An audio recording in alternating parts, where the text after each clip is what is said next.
కాన్పు త్వరలోనే వస్తుంది. కానీ ఈవిడ చాలా బలహీనంగా ఉన్నారు. ఇప్పుడే ఇక్కడ చేర్పించడం మంచిది. అలాగే డాక్టర్. స్పెషల్ రూమ్ ఏర్పాటు చేయండి.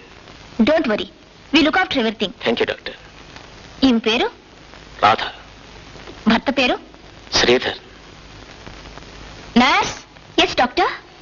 ఈవిని 9వ నెంబర్ రూమ్ తీసుకెళ్ళు. ప్రత్యేకంగా ఈవిడికి నువ్వే అటెండ్ అవుతూ ఉండు. అలాగే డాక్టర్. నువ్వు కడుపులో దాచుకోవాలి సుమా. అలాగే. ఇందాక ఏ వీళ్ళని నా కూతుర్ని లేడీ డాక్టర్ దగ్గర తీసుకెళ్లాను. అక్కడికి నీ అల్లుడు ఎవరో ఒక అమ్మాయిని, కడుపుతో ఉన్న అమ్మాయిని వెంట పెట్టుకొచ్చాడు. మా అల్లుడా? నువ్వు సరిగ్గా చూసావా? చూశాను. నిజంగానే?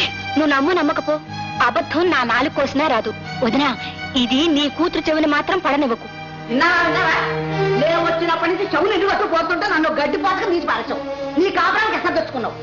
ఏమిటమ్మా, ఏమైంది? ఏమైందా? నా అనుమానమే నిజమైంది. మీ ఆయన అంత బుద్ధిమంతుడు లేని పొంగిపోతుంటావుగా.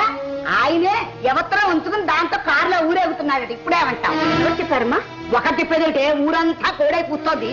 చాలేమ్మా, ఇలాంటివన్నీ పని లేని వాళ్ళు, పచ్చగా ఉంటే చూసి ఓరం లేని వాళ్ళు పుట్టించే పుకారు.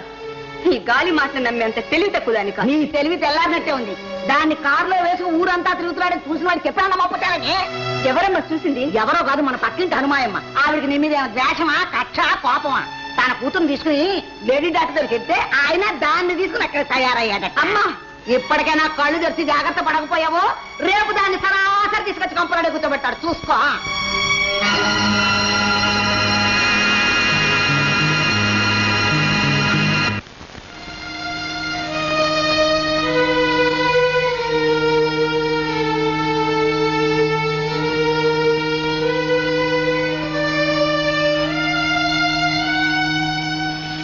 ఆమె చెప్పింది నిజమే ఉంటుంది.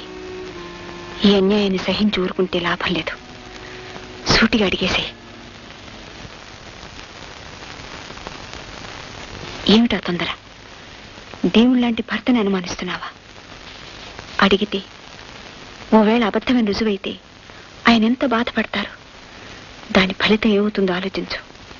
ఇంకా ఆలస్యం చేస్తే రాధకు అన్యాయం చేయడమే అవుతుంది. నీకు కలిగిన బిడ్డ భవిష్యత్తు నువ్వే చేతులారా చెరిపినట్టు అవుతుంది. నీలో సగమైన లక్ష్మి నీ సమస్యను సంతృప్తిగా పరిష్కరిస్తుంది. సందేహించుకో. చెప్పు చెప్పు. ఆగు. లక్ష్మికి చెబుతావా? ఆమెకు నీ మీద ఉన్న భక్తి విశ్వాసాలు ఒక్క మాటతో చెదిరిపోతే, ఆమె గుండెలు పగిలిపోతే, ఆమె ఏ అఘాత్యానికన్నా సిద్ధపడితే రాధకు న్యాయం చేయబోయి లక్ష్మికి ద్రోహం చేసినట్లు అవుతుంది. ఆలోచించుకో. ఆలోచించుకో. Mm-hmm.